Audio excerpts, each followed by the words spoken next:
J'arrive sur un site quelconque, dès que la première chose que et les tenants du site et les enfants vont faire en me voyant, ne me connaissant pas, ils vont fuir, ils vont cacher les enfants. Mais si nous utilisons les communautés, les gens qui sont habitués à ces enfants qui les voient, il est plus facile d'avoir des éléments sur le nom des enfants, sur la situation familiale des enfants, ainsi de suite. Bien sûr, en mettant une bonne marge de manœuvre pour que les enfants qui ne sont pas dans les mines ne soient pas identifiés ou ne viennent pas se mêler à la danse. Donc, le secteur privé est engagé avec les communautés pour des solutions durables. C'est ici aussi l'occasion, parce qu'il y a des entreprises qui ne savent pas quoi faire par rapport aux remédiations du travail des enfants. Si un système est mis en place avec les communautés, ils peuvent contribuer efficacement aux remédiations du travail des enfants. Ainsi, les autorités chargées de l'application de la loi et les prestataires de services sociaux possèdent davantage de connaissances et de qualités pour faire face au travail des enfants. Aujourd'hui, nous le savons tous que le travail des enfants, que ce soit dans les mines ou dans les autres secteurs, c'est un véritable casse-tête et pour les gouvernements et pour ses partenaires.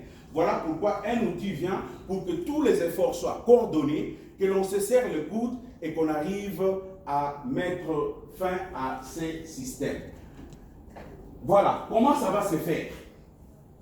Concrètement, nous avons des acteurs, ce sont des autorités locales, les services étatiques, les communautés, les exploitants artisanaux, les coopératives minières, les partenaires techniques et financiers, les ONG.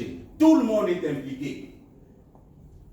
Nous allons sur les sites, on observe les enfants et leurs dangers. Et qu'est-ce qu'on fait? On collecte les premières données sur l'enfant. Ces données-là sont transmises directement dans la base de données. Pourquoi j'ai parlé de collecte des premières données? Parce que les premiers enfants que vous allez rencontrer sur les sites, ils peuvent ne pas vous donner leur nom, ils vous donnent un sobriquet. C'est comme ça que quand vous allez dans les sites miniers, pour ceux qui sont habitués aux sites miniers comme moi, ils trouveront des sites qui s'appellent Kalaïbouini. Il y a les sites qui s'appellent il y a des noms comme ça bizarres.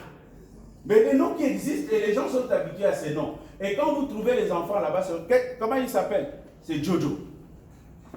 Vous cherchez partout, même ses parents ne connaissent pas ce nom-là, mais c'est son nom de scène. Et là, il est connu comme tel. Voilà pourquoi on parle de la première collecte. Et enfin, ces données-là sont...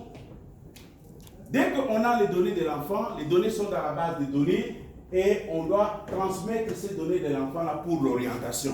Parce que notre base de données ne nous donnera pas que les chiffres.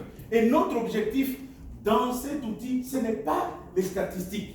Elles sont très importantes parce qu'elles vont orienter la politique, mais il faut